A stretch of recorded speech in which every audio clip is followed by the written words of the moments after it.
इससे पहले कि उत्तराखंड की खबरों में आगे बढ़े, आपको उत्तर प्रदेश लिए चलते हैं, जहां पर आज डिंपल यादव अपना नामांकन दाखिल करने जा रही हैं। सीधी तस्वीरें आप तक पहुंचा रहे हैं उत्तर प्रदेश से। देखिए, आज एक बार फिर से यादव कुनबा आपको एक साथ कैमरे में नजर आने वाला है।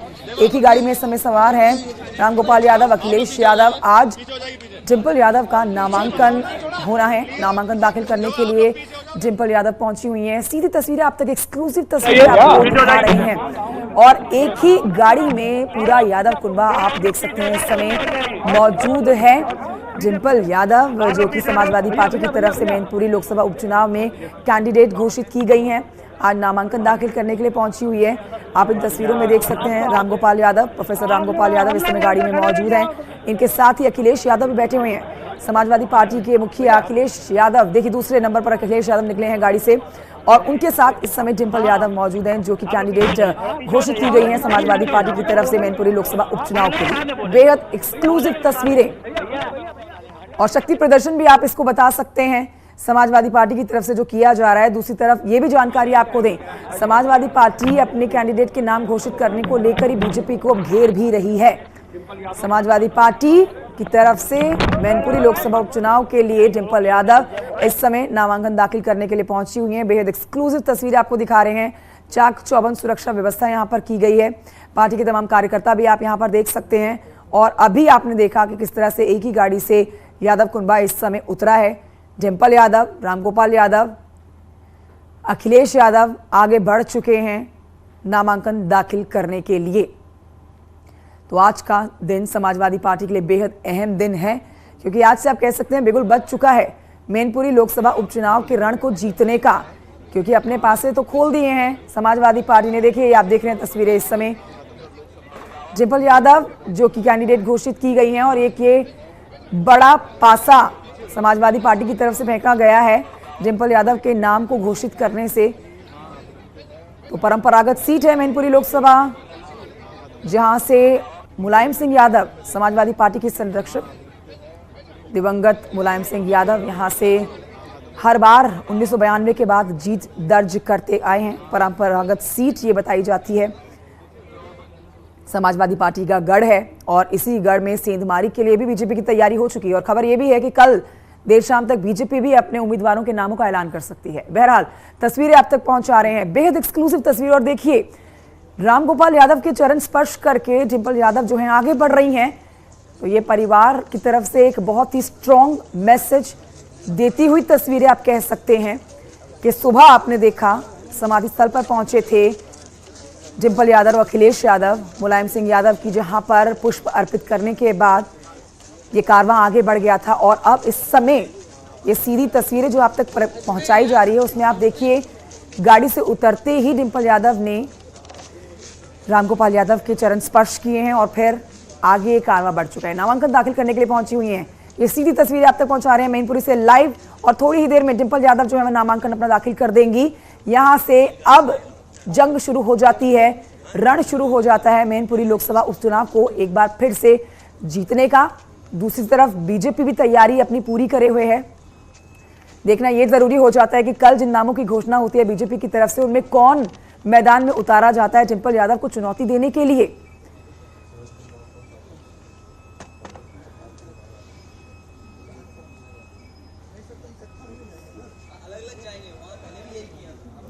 तो परिवार की एकजुटता और ये बड़ा संदेश देती हुई तस्वीरें अखिलेश यादव, डिंपल यादव, रामगोपाल यादव इस समय इन तस्वीरों में आप देख सकते हैं नामांकन दाखिल करने के लिए पहुंचे हुए हैं इस समय। और अब थोड़ी ही देर में नामांकन दाखिल किया जाना है। आज सुबह से ही इन तस्वीरों का इंतजार था। आपने देखा कि हमारे सहयोगी लगातार इस खबर को कवर करते हुए उस कारवे को फॉलो कर रहे थे, जिसमें सुबह से ही इन तस्वीरों को पहुंचाने के लिए मेरे सहयोगी अमित गंजू और जानकारी के साथ जुड़ गए। अमित गंजू, तस्वीरें हम दिखा रहे हैं इस समय, और बड़ी तस्वीर जो हमने दिखाई है, एक बार फिर से डिंपल यादव ने रामगोपाल यादव के चरण स्पर्श करके नामांकन दाखिल करने के लिए वो इस समय दफ्तर में दाखिल हुई हैं।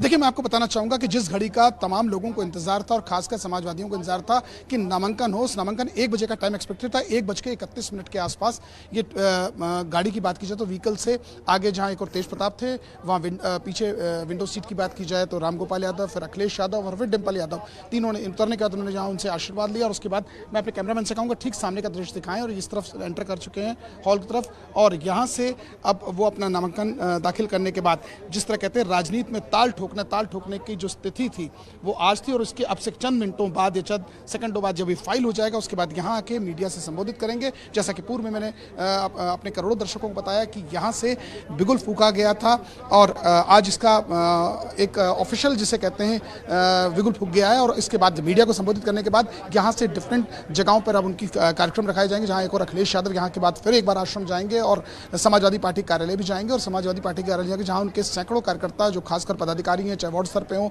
चाहे वो ब्लॉक स्तर पे हो, चाहे जिला पंचायत स्तर पे हो, नगर पंचायत स्तर पे हो, नगर पालिका के पूर्व सभासद रहे, उन सब के साथ एक पूरा 25 से 27 लोगों की एक मीटिंग है जिसमें पूर्व विधायक राजू यादव भी वहां मौजूद हैं, उनके साथ बैठक करेंगे। और उसके बाद शाम को आज 3 अलग अलग कार्यक्रम है, यानी आज जिस घड़ी का समाजवादी पार्टी के लोगों का इंतजार था वो घड़ी आ गई। अब नामांकन करने के बाद अब सब अपने क्षेत्रों में निकलेंगे। जो कल जिस तरह मैराथन बैठक चली 3-3.5 घंटे तक चली, हर विधानसभा 5 विधानसभाओं की अगर बात की जाए 5 विधानसभाओं में 8 से 10-15 मिनट अलग अलग वार्ड स्तर के लोगों को दिया गया, जिला पंचायत के पूर्व सदस्यों को, पूर्व अध्यक्षों को दिया गया। और अब नामांकन की अगर बात की जाए, नामांकन में आज परिवार एक है ये भी दिखाने का प्रयास किया और सब परिवार के लोग साथ हैं। अगर हम गेट के पीछे की बात करें तो परिवार के अन्य सदस्य भी वहाँ मौजूद हैं, कुछ लोग समाजवादी पार्टी कार्यालय में मौजूद हैं। और जब ये नामांकन होगा उसके बाद एक बार फिर से वहाँ कार्यालय जाएगा और लोगों को उनके काम के जो उनका वर्क डिस्ट्रीब्यूशन दिखाया जाएगा ताकि वो अपने अपने विधानसभा क्षेत्रों के हिसाब से लगे, क्योंकि 5 में से 3 विधानसभाओं पर समाजवादी पार्टी का कब्जा है, क्योंकि एक में स्वयं राष्ट्रीय अध्यक्ष करहल से हैं, उसके बाद अगर बात की जाए ब्रजेश कठेरिया की बात की जाए वो उसमें, और तीसरे में जो जसवंत नगर की सीट है उनके चाचा और शिवपाल यादव, इन 3 लोगों का यहाँ है। और बाकी 2 सीट्स पे जिस प्रकार से न्यूज़ 18 ने जब तेज प्रताप से बात की, एक में 3000 एक में 2700 वोटों से वो हारे, तो उन जो वोट्स कहीं से कम हो गए तो उनको कैसे, और तेज प्रताप के वोट्स को कैसे इसमें कन्वर्ट किया जाए, अखिलेश यादव की जो करहल की विधानसभा की सीट्स हैं उनमें जो वोट्स मिले थे उनको कैसे, इन पे पूरी स्ट्रेटजी तय होगी। मगर अब लोगों को सबको इंतजार में, फिर कैमरामैन से कहूंगा पीछे का दृश्य दिखाएं कि अब से कुछ देर बाद जब नामांकन फाइलों के ऐसे बताया जा रहा था 8 से 10 मिनट में ये पूरा फाइलों के बाहर आ जाएंगे। ठीक है, मैं अमित गंजू लौटती हूँ आपके पास। इस समय देवेंद्र भी हमारे सहयोगी और जानकारी के साथ फोन लाइन पर जुड़ गए हैं। देवेंद्र, जिस घड़ी का बेसब्री से इंतजार था समाजवादी पार्टी के कार्यकर्ता और पूरी पार्टी को, वो घड़ी अब नजदीक आ चुकी है। अब देखिए इस समय नामांकन दाखिल करने के लिए डिम्पल यादव तो पहुंची हुई है, पूरा यादव कुनबा भी आप कह सकते हैं उनके साथ इस समय मौजूद है। तो बिगुल बज चुका है मैनपुरी लोकसभा उपचुनाव रण को जीतने का।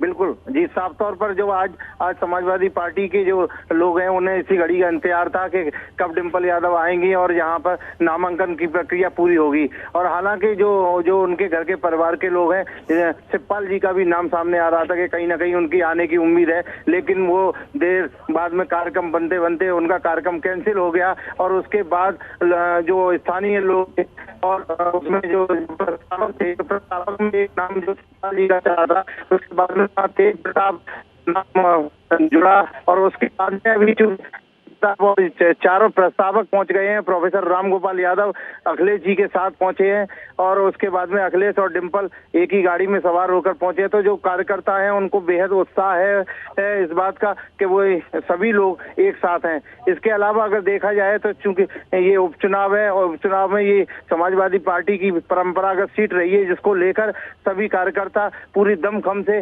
चुनाव जीतने के लिए लग गए हैं। जी ठीक है, अमित गंजू की तरफ चलते हैं, एक बार फिर से उनसे बोलते हैं, तस्वीरें भी दिखाइए ताज़ा इस समय की और उनसे लेते हैं जानकारी कि अमित गंजू देखिए, आपने बताया कि मैराथन बैठकों का दौर जो समाजवादी पार्टी में चला उसमें एक नाम तय हो गया। अब यही नाम, इस नाम को चुनौती देने के लिए मैराथन बैठकों का दौर जो है बीजेपी में भी चला है। कल जो है तस्वीर साफ हो सकती है कि बीजेपी की तरफ से डिम्पल यादव को टक्कर देने के लिए कैंडिडेट कौन होता है। कल का इंतजार भी रहने वाला है, ना सिर्फ बीजेपी बल्कि समाजवादी पार्टी को भी कि आखिर कौन होता है बीजेपी की तरफ से वो कैंडिडेट जो बड़ी सेंधमारी करने में कामयाब हो। अमित गंजू, देखिए मैं आपको बताना चाहूंगा निश्चित तौर पर, देखिए कंचन, मैं आपको बताना चाहूंगा जिस प्रकार से डिम्पल यादव का चेहरा आने के बाद या उनका नाम सामने आने के बाद समाजवादियों में उत्साह और उमंग जागी, तो वैसे ही लोगों में उत्सुकता बनी हुई है। मैनपुरी नहीं, मैनपुरी के आसपास के जनपदों और पूरे उत्तर प्रदेश में अगर बात की जाए इन 5 विधानसभाओं की या इस मैनपुरी के अंदर किशनी, कुसमरा, भोगांव, ज्योति खुड़िया, कुरावली, घिरौर, बेवर और भोगांव ऐसे तमाम क्षेत्र हैं जहां के लोग अब ये देखना चाहते हैं कि आखिर बीजेपी किसको डिंपल यादव की टक्कर में। ये भी एक सबसे बड़ा क्यूरियोसिटी पॉइंट ऑफ व्यू लोगों के जहन में रहेगा। अब जहां एक और नामांकन होगा, फाइल हुआ, उसके बाद से अब बीजेपी का जो मंथन चला, उसके बाद कुछ नामों पे को आगे शीर्ष नेतृत्व में भेजा गया। अब लेकिन ऐसा जो हमारे सूत्र बताते हैं, आज देर शाम तक या कल सुबह अर्ली मॉर्निंग तक वो भी नाम डिस्क्लोज हो जाएगा। तब समझ आएगा कि असली एक पोलिंग बी में किसको खड़ा किया गया, क्या महिला प्रत्याशी खड़े कौन है या पुरुष प्रत्याशी में कौन है, उनके कॉम्पिटिटर। क्योंकि जिस प्रकार समाजवादियों का गढ़ रहा है, जैसे समाजवादियों का कहना है कि गढ़ रहा है, यहाँ सफाई के अगेंस्ट कोई भी नहीं आज तक लड़ा। और चाहे वो बात की जाए नेताजी के बाद से वो लोगों का कहना है कि सिंपैथी या आशीर्वाद के तौर पर ये यहाँ लोगों को वोट मिलेगा, इनको डिंपल यादव को लोग वोट कास्ट करेंगे। लेकिन अब उस चेहरे का भी इंतजार है जो भारतीय जनता पार्टी। बिल्कुल अमित गंजू के यही एक स्मार्ट कार्ड खेला है, एक यही स्मार्ट कार्ड समाजवादी पार्टी ने खेल दिया है कि जिस बात को लेकर बार बार कोसा जाता है समाजवादी पार्टी को कि परिवारवाद की पार्टी है, सारे बड़े ओहदों पर परिवार को इस पार्टी ने बिठाया हुआ है, लेकिन ये जो गढ़ है इस पर सेंधमारी करना बहुत मुश्किल है। 1992 के बाद से ये सीट समाजवादी पार्टी की पारंपरिक सीट है और इसीलिए परिवार की बहू को उतारा गया है ताकि एक बड़ी जीत दर्ज हो सके। तो ये फायदे का सौदा भी हो सकता है समाजवादी पार्टी के लिए, परिवारवाद का दंश झेलना।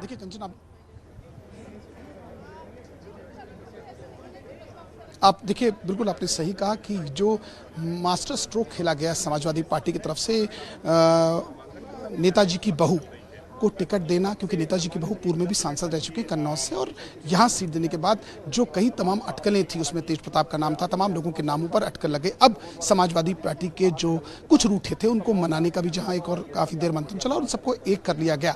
और ये इसका प्रमाण ये देखने को मिला कि परिवार के सदस्य, जैसे प्रस्तावकों की बात करें, अभी जैसे हमारे पास अंदर से सूचना आई, प्रस्तावकों में मिस्टर बौथम, ए हाशमी, तेज प्रताप और आलोक शाक्य, 4 वो नाम हैं जो प्रस्तावक के तौर पर अंदर मौजूद हैं, जिन्होंने डिंपल यादव के प्रस्तावक बने। हाशमी पुराने एक यहाँ से जुड़े हुए व्यक्ति हैं, बौथम की अगर बात की जाए वो पुराने जुड़े हुए, तेज प्रताप पूर्व सांसद है, और आलोक शाक्य यहाँ के जो कद्दावर नेता रहे हैं, शाक्य उनके पुत्र हैं। आलोक, और उससे पूर्व में भी उत्तर प्रदेश में जब सपा की सरकार थी उसमें राज्य मंत्री का उनको दर्जा मिला, वो भी ये 4 प्रस्तावक हैं। क्योंकि आज आने से पूर्व उनके घर पर जहाँ एक और अखिलेश यादव गए थे आलोक शाक्य के यहाँ, तो उसी से अटकलें तेज है कि यही प्रस्तावक में रहेंगे। क्योंकि नामों की चर्चा तो प्रस्तावक 12 से 14 लोगों की चल रही थी, मगर इन 4 लोगों के नाम लोग हैं जो अंदर मौजूद। मैं कैमरामैन से फिर कहूंगा कि अंदर का एक बार दृश्य दिखाने की कोशिश करें सामने का, कि वहां वो जो पेपर की फाइलिंग है, पेपर प्रोसीडिंग चल रही है, और अब से कुछ देर बाद जब यहां से बाहर निकलेंगे तो मीडिया को संबोधित करेंगे, तब जाके पता चलेगा कि आखिर अन्य जनपदों में अगर जो 2 जगह जहां अलायंस की बात की जा रही है, जहां बात की जा रही खतौली में जहां आरएलडी का अलायंस की बात की जा रही है, और रामपुर जो इसके बाद एक हॉट सीट बताई जा रही है, क्योंकि अभी तक रामपुर में जहां एक और आजम खान का नाम चल रहा था, उसके बाद इन 2 सीट्स पर क्या रहेगा, कैसे उसमें नामांकनों का कौन कौन कैंडिडेट, तमाम चीजें जो भी डिस्क्लोज होनी है, क्योंकि जो निश्चित तौर पर कहीं ना कहीं प्रेस कॉन्फ्रेंस होगी, उसके बाद इस चीज को स्पष्ट हो जाएगा कि आखिर क्या इस प्रेस कॉन्फ्रेंस के माध्यम से डिंपल यादव के प्रचार का या प्लान ऑफ एक्शन डिस्क्लोज होगा, या उन 2 सीट्स का भी कुछ बताया जाएगा। मगर जो हमारे सोर्सेज बता रहे हैं कि आज इस जो प्रेस कॉन्फ्रेंस के माध्यम से जो पूरा अभी तक जो अटकलें पिछले 5 से 7 दिन तक चल रही थी कि इसमें किसका नाम होना चाहिए, क्या है, घर की बहू का नाम क्यों आया, और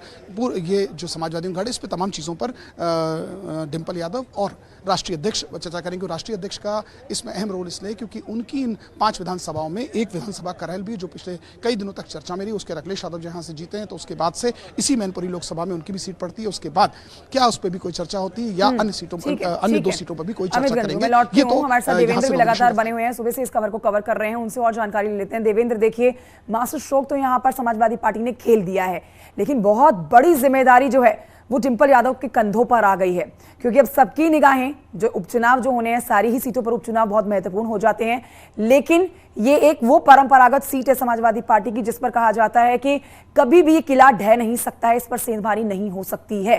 तो डिंपल यादव को बहुत मेहनत करनी होगी, जनता के बीच में रहना पड़ेगा, लेकिन ये भी तय है कि सहानुभूति वोट जो है, सहानुभूति वोट समाजवादी पार्टी को डिंपल यादव के नाम पर भर भर के मिलेंगे। देवेंद्र, बिल्कुल साफ तौर से जो डिम्पल यादव यहाँ चुनाव की घोषणा के बाद जैसे ही उनका नामांकन की बात हुई, उसके बाद से उनकी जिम्मेदारी पार्टी के प्रति काफी बढ़ जाती है। हालांकि जैसे समाजवादी पार्टी के जो कार्यकर्ता हैं वो ये चाहते हैं कि एक लंबी जीत जो दर्ज की जाए। नेताजी पिछली बार 94,000 वोट लगभग वोटों से जीते थे और उस जीत को अंतराल को बढ़ाया जाए। हालांकि इतना आसान नहीं होगा उनके लिए भी, क्योंकि कई दिक्कतें पैदा होंगी। भारतीय जनता पार्टी अपना पूरा दावा ठोक रही है कि हम हर हालत में इस सीट को जो है पाएंगे। अभी उसमें प्रत्याशी के नाम पर मंथन हो रहा है और उसमें जो डिम्पल यादव को यहाँ बेहद मेहनत करनी पड़ेगी यहाँ। लेकिन देखने की बात होगी कि पार्टी के नेताओं के साथ पूरा परिवार के लोग, तमाम नेता यहाँ पे मौजूद रहेंगे। इसके अलावा अगर एक खाके की बात की जाए कि जो समाजवादी पार्टी ने एक जो तैयार किया है, उसमें सूत्र बताते हैं कि ज्यादातर जो उनके मंत्री थे, सभी मंत्रियों को यहाँ पे उतारा जाएगा। जो मौजूदा विधायक हैं या पूर्व विधायक हैं उनको भी यहाँ पर भेजा जाएगा कि जिससे वो प्रचार प्रसार में हर जात के नेता को यहाँ पे भेजने की तैयारी समाजवादी पार्टी कर रही है। और साथ ही चूंकि जो जीत एक लंबे उससे हो, अगर वो जीत अगर कम अंतर पे हो, कम वोटों से जीतती हैं तो उसको लेकर भी जो है तमाम दिक्कतें बाद में पैदा होंगी। इसलिए समाजवादी पार्टी चाहती है कि ये जीत का अंतराल बड़ा हो। और साथ ही जो डिम्पल यादव की मेहनत इस बार देखने को ही मिलेगी, क्योंकि पहले वो फिरोजाबाद में एक बार चुनाव हार चुकी हैं, उसके अलावा एक बार और चुनाव हार चुकी। तो ऐसे में कई चीजें उनके साथ हैं और पहले वो जीती हैं, तो उनके साथ दोनों ही चीजें हैं, हारना और जीतना। तो इसको लेकर भी तमाम मंथन जो कमियां थी उनको जानकारी है कि किस तरीके की कमियां थी। और ये परंपरागत सीट है, ऐसे में इस सीट पर ज्यादा वोटों से विजयी होना डिम्पल यादव के लिए बड़ी बात है। बिल्कुल आप सही कह रहे हैं देवेंद्र के समाजवादी पार्टी कभी नहीं चाहेगी कि इस सीट पर मैनपुरी लोकसभा उपचुनाव पर नेक टू नेक फाइट हो। हमेशा समाजवादी पार्टी चाहेगी कि हर बार जब भी यहाँ चुनाव हुए हैं बड़े अंतर से इस पार्टी ने यहाँ पर जीत दर्ज की है और ऐसा ही डिम्पल यादव के केस में भी होना चाहिए। लेकिन देवेंद्र इस बात को भी समझना होगा कि अगर बीजेपी यहाँ पर जीत का दावा ठोकती है तो पिछले अगर हम जो चुनाव हुए हैं उपचुनाव या फिर विधानसभा चुनाव ही देख लें तो बम्पर जीत जो यहाँ पर चाहे वो मोदी लहर कहिए, चाहे यहाँ पर डबल इंजन की सरकार के नाम पर, चाहे विकास के नाम पर कहिए, जीत यहाँ पर बीजेपी की होती हुई नजर आ रही है हर तरफ उत्तर प्रदेश में। तो ऐसे में ये भी नहीं कहा जा सकता है कि बीजेपी के दावों में दम नहीं है। देवेंद्र जी बिल्कुल साफ तौर पर बिल्कुल। अगर मैनपुरी उसकी बात की जाए तो मैनपुरी जो सदर है, सदर में भाजपा के विधायक ठाकुर जयवीर सिंह वो जीते हैं और कैबिनेट मंत्री भी हैं। उसके अलावा जो भोगांव सीट है वो भी जो है भाजपा ने दोबारा से पुनः जीती है। तो पिछली बार एक सीट से थे, इस बार 2 सीटों पे मैनपुरी में इजाफा हुआ है और करेल सीट से अखिलेश यादव जीते थे। तो कहीं ना कहीं ऐसा लगता है कि जो समाजवादी पार्टी का वोट था वो कहीं ना कहीं खिसका है, कहीं ना कहीं उसमें सेधमारी भाजपा ने की है। चाहे वो डबल इंजन की सरकार की बात हो, चाहे सुविधाओं के नाम पर हो और तमाम योजनाओं की भाजपा दावा करती हो, लेकिन कहीं ना कहीं बीजेपी ने सेधमारी जरूर की है। इसी को लेकर चिंतन है इस बात का कि जो अगर ये सीट अगर कहीं समाजवादी पार्टी के हाथ से खिसकती है तो उनके लिए बहुत बड़ी हार होगी। बिल्कुल, और इसका सीधा असर, इसका सीधा प्रभाव जो है 2024 में देखने को मिलेगा। लौटती हूँ मैं आपके पास।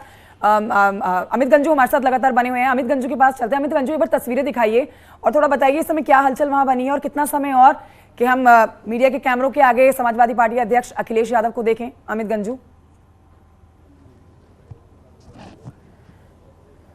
देखिए, मैं अपने कैमरामैन से कहूँगा कि कैमरा पैन करके वहीं रखें, क्योंकि जो हलचल देखी जा रही है उससे पता चल रहा है कि अब से कुछ देर बाद, अगर कहा जाए कुछ मिनट बाद, ये लोग बाहर यहाँ से निकलेंगे और उसके बाद जैसे कि पूर्व मैंने बताया मीडिया को संबोधित करेंगे और परिवार के सारे लोग एक साथ हैं। अगर अंदर की बात की जाए तो अंदर जहाँ एक और रविंद्र बौथम अंदर मौजूद हैं, ए हाशमी मौजूद हैं, तेज प्रताप मौजूद हैं, आलोक शाक्य, चारू प्रस्ताव के अलावा इनके परिवार के अभिभावक प्रोफेसर रामगोपाल यादव मौजूद हैं और राष्ट्रीय अध्यक्ष की अगर बात की जाए वो भी वहाँ मौजूद है। और अब से कुछ देर बाद ये बाहर निकलेंगे और मीडिया को संबोधित भी करेंगे। यानी कहीं ना कहीं जिस प्रकार से जो हलचल देखी जा रही है उससे पता चल रहा है अब से कुछ देर बाद ये लोग पूरा इनके यादव कुनबा बाहर निकलेगा और क्या मीडिया को संबोधित है, क्या चीज़ें बताता है, तो देखने वाली बात होगा। मगर इन सब के बीच आज का दिन कहीं ना कहीं समाजवादियों के लिए बड़ा अहम माना जा रहा है। और अब उतना ही उत्सुकता लोगों के अंदर, अब क्यूरियोसिटी भी जाग रही है कि अब डिंपल यादव के अगेंस्ट कौन कैंडिडेट होगा, बीजेपी किसको फाइनलाइज करती है, बीजेपी के जो शीर्ष नेता किसके नाम के आगे मोहर लगाते हैं। ये तमाम चीज़ें हैं जिन पर अभी लोगों को थोड़ा वेट करना पड़ेगा। जिस प्रकार से पूर्व मैंने बताया कि आज देर शाम या कल सुबह अर्ली मॉर्निंग तक वो नाम भी डिस्क्लोज हो जाएगा और बीजेपी की जो यहाँ कोर कमेटी है, सारे कार्यकर्ता जो हैं या जो उनके नेतृत्व के लोग हैं, वो भी इस बात का इंतजार कर रहे हैं कि उनको कहाँ से हरी झंडी मिलती है और उसके बाद वो भी अपने लगे। और अब जैसे कि डिंपल यादव की बात की जाए, डिंपल यादव ने आज प्रचार की अगर बात की जाए तो जहाँ एक और अखिलेश यादव ने आज करहल में शाम को अपनी एक लोगों के साथ बैठक रखी, कार्यकर्ताओं के साथ एक बैठक रखी है। उसके 5 o'clock के आसपास का टाइम एक्सपेक्टेड बताया जा रहा है कि करहल में जो सुभाष गेट है उसके पास एक कार्यक्रम रखाया गया और उसके बाद वो सैफई के लेने वालों को, इन सब के बीच डिंपल यादव, उससे पूर्व में समाजवादी पार्टी का जो कार्यालय है मैनपुरी में, उसमें जो उनके पदाधिकारी गण हैं उनको संबोधित करेंगे और उसके बाद जो प्लान ऑफ एक्शन है आगे का भी तय किया जाएगा। क्योंकि ये सीट अब कहीं ना कहीं सबकी नजरें इस पे इसलिए बनी है क्योंकि नेताजी के देहांत के बाद से पहले तो टिकट किसको मिलना था वो सबसे बड़ा इशू, वो एक चैप्टर क्लोज हुआ। सेकंड चैप्टर था कि नामांकन कब और कैसे होगा, वो अब से कुछ देर बाद वो भी क्लियर हो जाएगा। मगर तीसरा कि इस सीट पर कैसे अपनी साख बचाई जाए और जो ये किला है और इसको कैसे मजबूत है, तमाम ऐसी चीजें हैं उन पर अभी काम भी होना है, उस पर विचार भी होना है। उसके लिए थोड़ा इनको इंतजार भी करना पड़ेगा और सिस्टमेटिक ढंग से इन्होंने पूरी अपनी एक टीम जो की है उसके साथ बैठक करने के बाद उनको यहाँ से आज शाम को 5 o'clock के पास जैसे करहल में मैंने आपसे पूर्व बताया बैठक होगी, यहाँ के बैठक के बाद और यहाँ जो प्रोमिनेंट लोग हैं, यहाँ जो पूर्व विधायक है राजू यादव, जिनके नेतृत्व में जिनको मैनपुरी की शहर का जिम्मा दिया गया है, उनको भी देखना है कि इनको कैसा है। जो हमारे पास सोर्सेज बताया कि उन्होंने 5 विधानसभाओं में। बिल्कुल, बहुत शुक्रिया आपका अमित गंजू। देवेंद्र, आपका भी शुक्रिया जानकारी के लिए। बने रहिए हमारे साथ।